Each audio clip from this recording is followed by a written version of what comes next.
उठाकर हमारे साथ दोहराते हुए संकल्प ले और आप सभी के संकल्प का स्वर इतना हो कि इस पार के भक्तों की आवाज उस पार और उस पार के भक्तों की आवाज इस पार पहुंचे।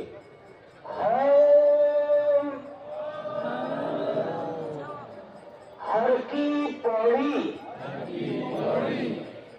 ब्रह्म कुंड पर आज गंगा मैया की साक्षी में संकल्प लेते हैं कि पतित पावनी